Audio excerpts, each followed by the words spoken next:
Let's try something for a moment. Imagine that you're 17 again. No responsibilities, no limits, just pure possibility. Somebody walks up to you and says, you can have any car you want, any car in the world, no budget, no restrictions.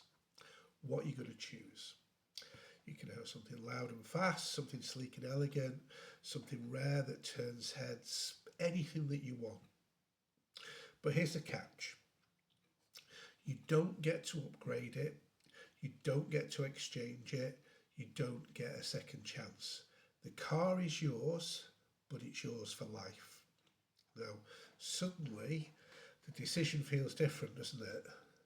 Because now it's not just about how it looks, it's about how long it lasts, how reliable it is, how well you treat it day after day, year after year.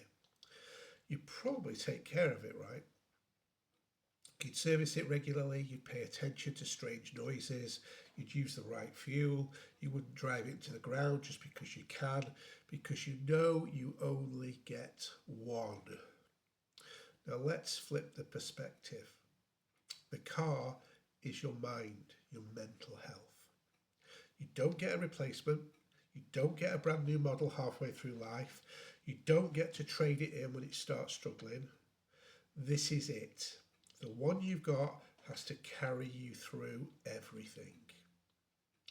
So how are you treating it? Are you feeding it the right things, or just whatever shows up in front of you? Are you maintaining it or waiting until something breaks? Are you protecting it from damage or exposing it to anything and everything? Because just like that car, the small things matter.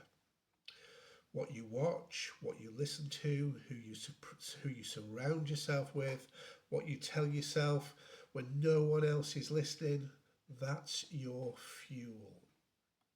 And over time, it either strengthens you or it weakens you. It wears you down. Now, here's the truth most people don't think about. You don't notice damage right away. It builds quietly.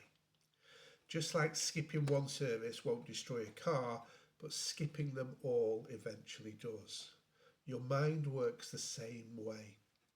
Neglect doesn't feel dramatic in the moment, but over time it shows up as stress, burnout, doubts, anxiety, and a version of yourself that feels trapped and stuck.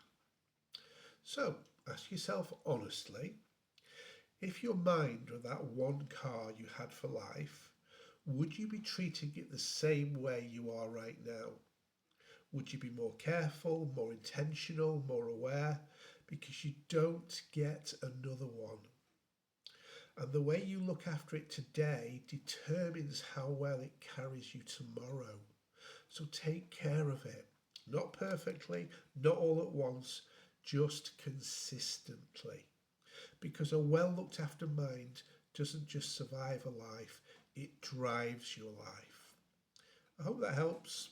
I'll be back with another motivational video tomorrow.